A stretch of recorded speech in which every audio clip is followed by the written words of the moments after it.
Assalamualaikum students. Welcome to the Inspire Institute. Now we are starting exercise 5.3 resolve into factors. 2a square plus a minus 1.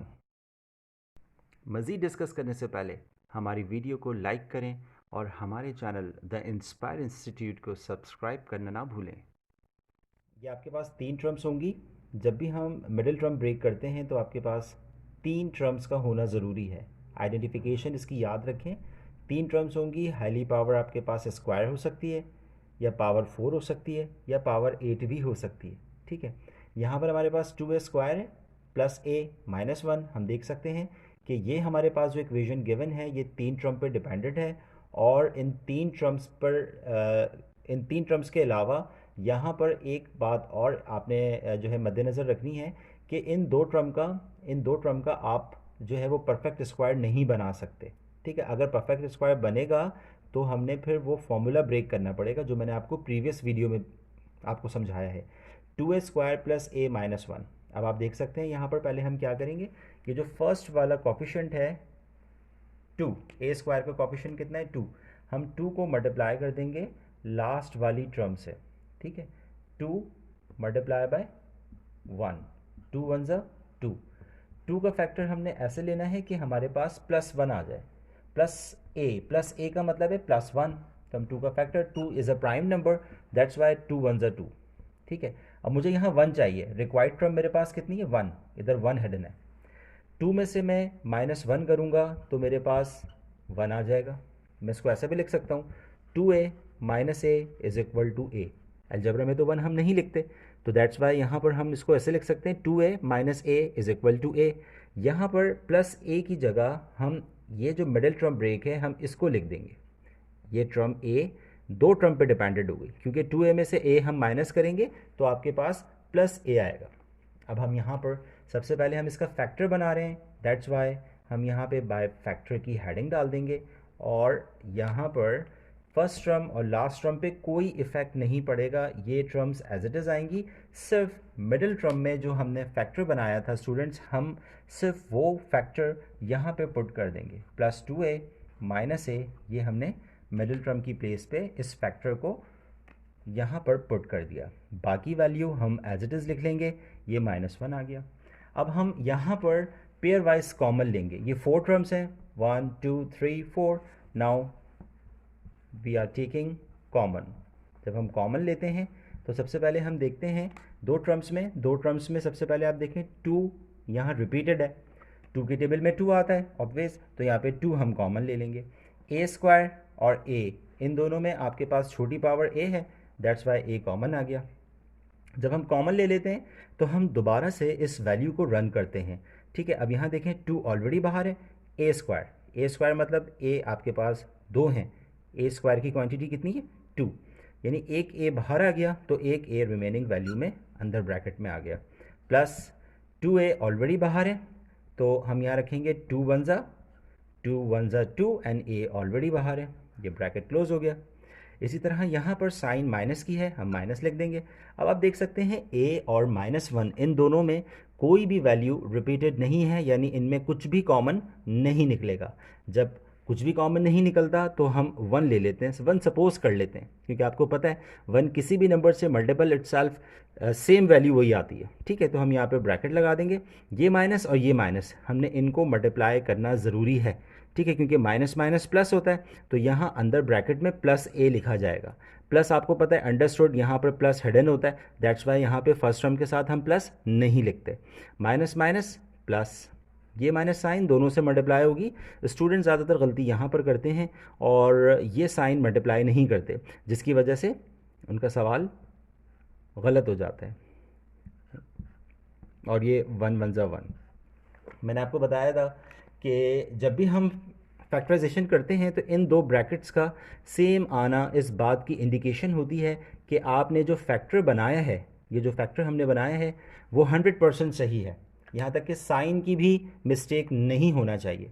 बाज़ दफ़ा ऐसा होता है कि एक टर्म के एक से ज़्यादा फैक्टर हो सकते हैं। ठीक है, तो इस वजह से हम यहाँ पर इन दोनों को मैच करते हैं कि ये दोनों सेम आएँ, लाजमी, ये बहुत ज़्यादा ज़रूरी है। तो a+1 सेम आ गया, तो a+1 हम कॉमन ले लेंगे यहाँ पे। इन दोनों को हमने यहाँ पे कॉमन ले लिया। बाकी की जो वैल्यूज़ हैं बाहर वाली वैल्यूज़, हमने ये बाहर वाली वैल्यूज़ को यहाँ पे कॉपी डाउन कर दिया। पहले इन दोनों को हमने कॉमन लिया, ये a+1 आ गया, और ये जो बाहर वाली वैल्यू थी 2a - 1, ये हमने बाहर वाली वैल्यू एक ब्रैकेट में रख दी।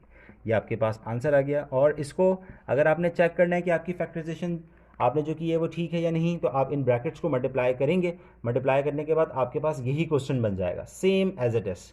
a को 2a से मल्टीप्लाई करें, a को 1 से, फिर 1 को 2a से और 1 को 1 से।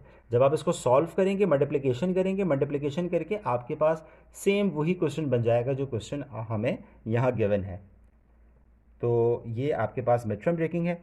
अब मैं आपको दूसरा सवाल कराता हूँ जी। अब क्वेश्चन नंबर 2 की तरफ आते हैं। ये भी आपके पास जो वैल्यू गिवन है स्क्वायर फॉर्म में है और 3 टर्म पे डिपेंडेड है। ठीक है, इस टर्म का परफेक्ट स्क्वायर नहीं बन रहा, दैट्स वाई हम इस पर ब्रेकिंग फार्मूला नहीं लगा सकते जो a+b होल स्क्वायर और a - b होल स्क्वायर में हमने यूज़ किया था। मैंने आपको आइडेंटिफिकेशन बता चुका हूँ। ज़्यादातर स्टूडेंट्स इसको देख के परेशान होते हैं, कहाँ पे फॉर्मूला लगाना है, कहाँ पे मिड टर्म ब्रेकिंग करनी है। तो आप ये आइडेंटिफिकेशन जो मैंने बताई है इनको आप याद रखें। तो अब यहाँ पे सबसे पहले हम क्या करेंगे, 6 को मल्टीप्लाई करेंगे, फर्स्ट वाला कोफिशिएंट को मल्टीप्लाई कर दें लास्ट वाली टर्म से। तो ये 6 मल्टीप्लाई बाय 10 आपके पास 60 हो गया। 60 का फैक्टर आपने इस तरह से बनाना है कि आपके पास 11 आ जाए। ठीक है, 11 आना ज़रूरी है, 11 नहीं आएगा तो हमारा फैक्टर रॉन्ग होगा। ठीक है, हम इसको छोटे नंबर से लेते हैं।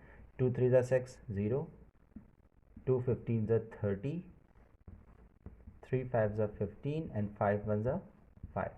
अब मुझे 11 चाहिए। अब 11 के लिए हम देख सकते हैं यहाँ पे हम इसको मल्टीप्लाई करें। 5 3 ज़ा 15। ठीक है, 5 3 ज़ा 15, 2 2 ज़ा 4। अच्छा, 15 में से 4 अगर हम निकालते हैं तो हमारे पास क्या वैल्यू आती है? 15 - 4 11। ठीक है, ये हमारे पास फैक्टर आ गया। ये हमने मल्टीप्लाई किया। 5 3 ज़ा 15, 2 2 ज़ा 4, 2 2 ज़ा 4 एंड 3 5 ज़ा 15। ठीक है, इन दोनों को मल्टीप्लाई करके हमारे पास ये दो फैक्टर आ गए। फैक्टर हमेशा दो टर्म्स के ही बनते हैं। तो ये 15 - 4 आपके पास 11 के इक्वल हो गया। तो हमारे पास ये फैक्टर आ गया। अब हम यहाँ पर सबसे पहले बाय फैक्टर लिखेंगे, बाय फैक्टर, और इस वैल्यू को हम, मैंने जैसा कि बताया था आपको कि यहाँ पे 6 से स्क्वायर और -10 पे कोई इफेक्ट नहीं पड़ेगा, ये वैल्यू एज इट इज़ आ जाएंगी। इस मिडिल टर्म की जगह हम ये वाली वैल्यू लिखेंगे। ठीक है, ये +15 है, +15a - 4a। अच्छा, यहाँ पे वैल्यू पॉजिटिव है, दैट्स वाई मैंने इसकी साइन पॉजिटिव रखी है। अगर ये माइनस होता तो मैं इसको -15 + 4 कर सकता था, फिर ये -11 हो जाता। ठीक है, साइन को तो आपको पता ही होगा कि जिस नंबर की साइन हम बड़ी रखते हैं, ठीक है, उसी की वैल्यू जब हम उसको सॉल्व करते हैं तो वो वैल्यू उसी ही साइन में आती है जब हम इसको सॉल्व करने के बाद आंसर लिखते हैं।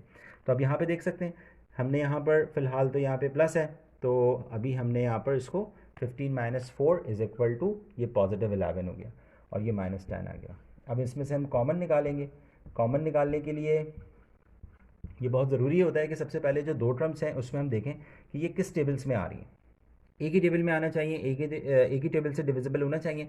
ये 3 के टेबल से ईजीली कॉमन हो सकता है। इसी तरह 3 के टेबल में 6 भी आता है, 3 के टेबल में 15 भी आता है, मैंने 3 कॉमन ले लिया। अब इन दोनों में छोटी पावर कौन सी है? ए कॉमन ले लिया। 3 के टेबल में 6 आता है, कितने टाइम्स पढ़ने पे? 2 टाइम्स पढ़ने पे। 3 × 2 6, ए स्क्वायर है, एक ए बाहर है, एक ए अंदर आ गया, प्लस 3 के टेबल में 15 आता है, 3 5 ज़ा 15, और ये ए ऑलरेडी बाहर है। दोबारा देखें, 6 और 15 में 3 कॉमन आ गया, क्योंकि 3 जो है वो 3 से 6 भी डिविजिबल होगा और 3 से 15 भी डिविजिबल होगा। तो ये 3 2 ज़ा 6 और 3 5 ज़ा 15।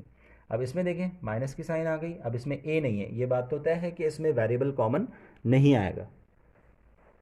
अब यहाँ पर 4 और 10 में हम कॉमन लेंगे।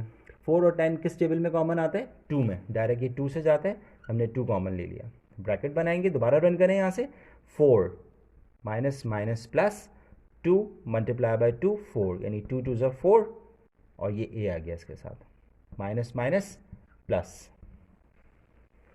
माइनस माइनस प्लस, और 2 के टेबल में 10 आता है 5 टाइम्स पढ़ने पे। देखिए दोनों ब्रैकेट आपके पास सेम आ गए। मैंने बताया था दोनों ब्रैकेट का सेम आना ज़रूरी है।